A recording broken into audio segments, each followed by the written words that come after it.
S'il y a bien une thématique qu'il est parfois difficile de comprendre pour nous les êtres humains, c'est qu'on n'a pas le contrôle sur nos réactions. Les gens me disent: «Mais si Olivier, regarde, j'ai choisi de réagir de telle ou telle manière, de ne pas répondre de telle ou telle manière. Mais ce choix qui s'est présenté en toi, il a été conditionné en fait. La compréhension n'est pas tellement importante, mais sache juste qu'il est vital que tu te souviennes que la manière dont tu as répondu, la manière dont tu as réagi, l'énergie dans laquelle tu as interagi ou tu n'as pas interagi dans une situation spécifique n'a pas d'importance. Elle n'en a pas. Dans le sens où elle est l'expulsion, comme l'appelle Neville, elle est la manifestation de ta conscience, de ce que Abraham appelle ton point d'attraction. Tu n'as qu'un seul pouvoir dans ta vie. Tu n'as qu'un seul pouvoir. Ce pouvoir-là, c'est de prendre conscience que tu n'es pas tes pensées.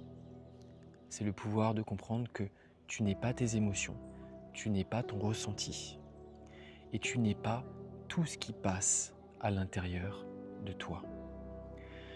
Il est vital en fait par l'introspection, il est vital de comprendre qui toi tu es sans tes pensées et sans tes émotions, parce que sinon cette vie, elle est vécue en fait comme un rêve en fait. On est endormi.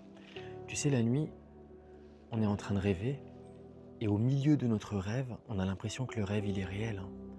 On s'en rend pas compte, mais au milieu du rêve, peu importe ce que tu es en train de faire et avec qui tu es en train de le faire, au milieu de ton rêve, ça a l'air réel.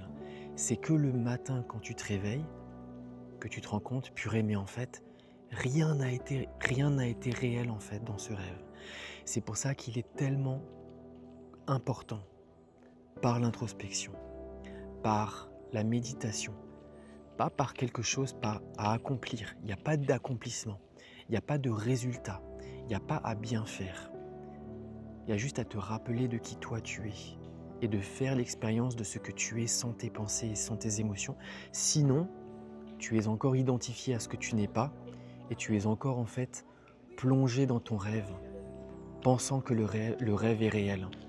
Et c'est seulement quand tu reprends conscience en fait de qui toi tu es sans tout ce que tu n'es pas, que tu es l'équivalent lorsque le matin tu te réveilles et que tu prends conscience que tu n'as pas été le rêve la nuit.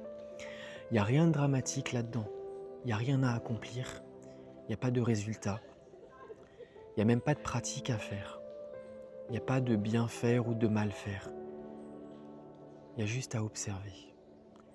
Et prends conscience dans ce que tu observes, que tu n'es pas ce que tu observes. C'est pas qu'on le rejette, on n'en est pas indifférent. On n'est pas indifférent à ce que l'on observe, pas du tout. On l'embrasse, on l'accueille, mais on le remet juste à sa juste place. N'attends pas que ton corps meure pour te rendre compte que tu n'es pas tout ce que tu crois être maintenant, parce que ça, c'est la graine d'absolument toutes les souffrances. Ça, c'est mon accompagnement en fait, c'est ça que moi je propose, c'est ce rappel quotidien tout au long de ta journée, dans ta vie, dans les situations que tu vis.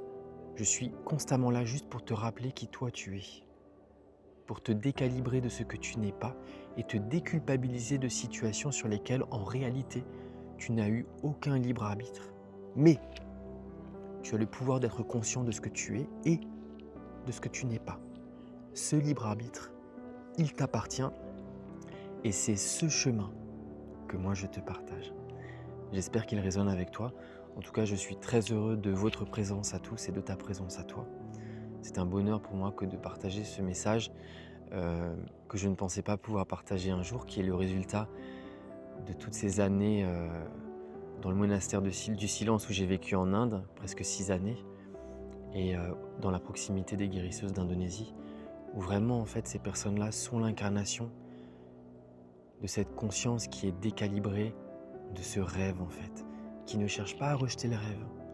L'argent, la manifestation, la possession, la famille, l'amour, la sexualité, tout ça ne sont pas des choses qui doivent être rejetées. Pas du tout, elles font partie intégrante de la danse de la vie.